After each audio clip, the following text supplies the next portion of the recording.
Hi, hello everyone. Today update ఏంటంటే those who are prepared for seriously AP set second paper qualification MEd education paper, a small topic discuss about inclusive education.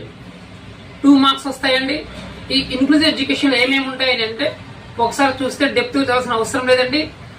Concept of principles and scopes of inclusive education, national policy of act 1986 అనేటువంటి ఒక act, అదేవిధంగా NCF 2005 అనేది ఒక act, person with disability 1995 అనేది ఒక act, UNCRD United nations convention of right person with disability అనేటువంటి ఈ 4 యాక్ట్ల గురించి చదివినట్లయితే ఖచ్చితంగా 2 బిట్లు వస్తాయండి.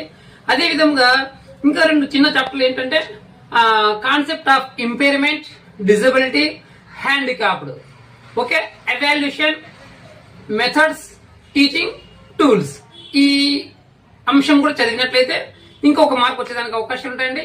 అదేవిధంగా మోస్ట్ ఇంపార్టెంట్ IEP నండి, individual education program, readiness programme.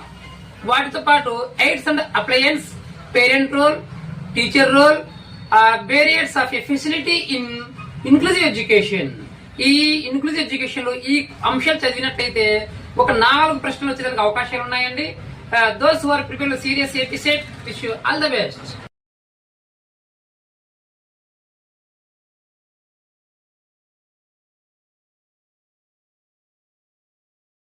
Hi, hello everyone.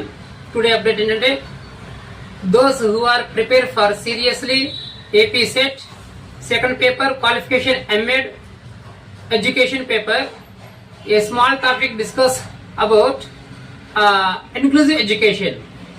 2 marks వస్తాయండి. ఈ ఇన్క్లూజివ్ ఎడ్యుకేషన్ ఏమేమి ఉంటాయని అంటే ఒకసారి చూస్తే డెప్త్ చదవాల్సిన అవసరం లేదండి. Concept of principles and scopes of inclusive education, national policy of act 1986 అనేటువంటి ఒక యాక్ట్, అదేవిధంగా NCF 2005 అనేది ఒక యాక్ట్, పర్సన్ విత్ డిజబిలిటీ 1995 అనేది ఒక act, UNCRD United nations convention of right person with disability అనేటువంటి ఈ 4 యాక్ట్ల గురించి చదివినట్లయితే ఖచ్చితంగా 2 బిట్లు వస్తాయండి. అదే విధంగా ఇంకా 2 చిన్న చాప్టర్లు ఏంటంటే concept of impairment, disability, handicapped, okay, evaluation, methods, teaching tools. ఈ అంశం కూడా చదివినట్లయితే ఇంకొక మార్క్ వచ్చేదానికి అవకాశం ఉంటాయండి. అదేవిధంగా మోస్ట్ ఇంపార్టెంట్